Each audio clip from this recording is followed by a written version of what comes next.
Yes, blessings and love. Yeah, just a couple of additional thoughts from today's chapter reading of 2 Samuel 6. One is that a couple of days ago when I was still at Glastonbury, I talked about the being unself-conscious in faith, or being self-conscious in faith and being conscious of who's around and who's watching and these kind of things. And just talking from a very personal position of being a bit more reserved. And this is the challenge that David was facing in this chapter, where he was being completely unabandoned and unself-conscious in his joy for bringing the Ark of the Covenant back to Jerusalem.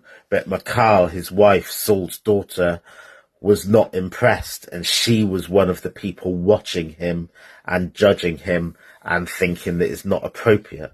So it's an interesting reading that chapter in reflection to what I was talking about the other day, because Saul's wife, Michal, was definitely of the mind of, that's performative, that's not appropriate, are you doing that just to show off, etc., and there should be much more reverence.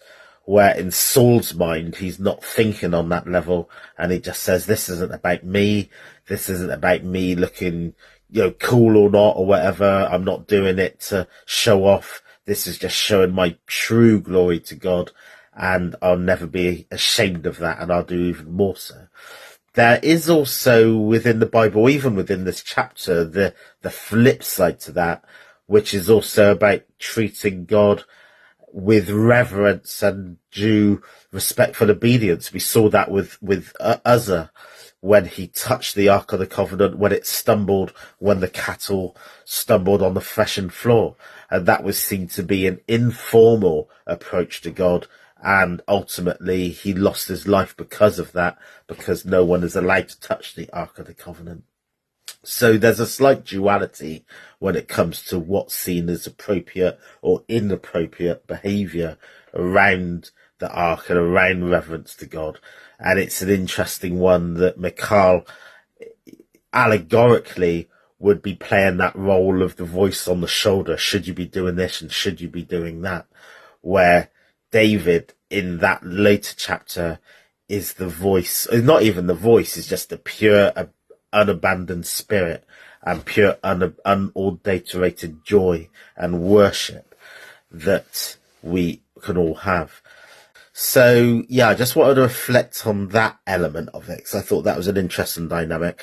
The other element to reflect on is that the ancient tradition that David is establishing here of moving the Ark of the Covenant to Jerusalem is still something that we see today symbolically in the Ethiopian Orthodox celebration of Timqet, which is where they bring out the Ark of the Covenants, the tabots from each church, and they parade it amongst the faithful. Depending on where you are and what country, they're in Ethiopia, they would bring it to large park areas, and all the churches would congregate in the same area. It's obviously different in the West, where there's a less concentration of Ethiopian Orthodox churches, but they parade them around the church, and there's huge celebration and cheering and dancing and drum beating, and it's quite overwhelming, actually. It really is beautiful. I went to Timqet in Birmingham this year, and yeah, incredible. And I did speak about that at that time and left a video, I'm sure. But yeah, so this celebration and this joy for the Tabot, for the Ark of the Covenant, and the unadulterated celebration of that is still something that we see today within the Ethiopian Orthodox Church. And yeah, I think it's wonderful just seeing these ancient traditions and these echoes from David's time, reading them in the Bible and the book of Samuel, but we're still able in the Ethiopian church to say we still do that today.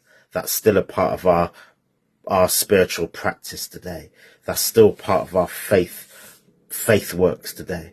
And I think that's absolutely brilliant. I think that's what makes Orthodox very different than any other faith movement, that it is ancient, that it is the original from these times, carried all the way through.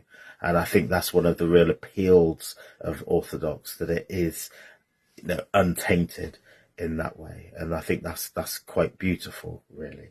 So yeah, I just want to add in these little sprinkle of additional thoughts that I didn't have time to in this morning's reading. So blessings and love, and have a blessed rest of the day. Give thanks to all.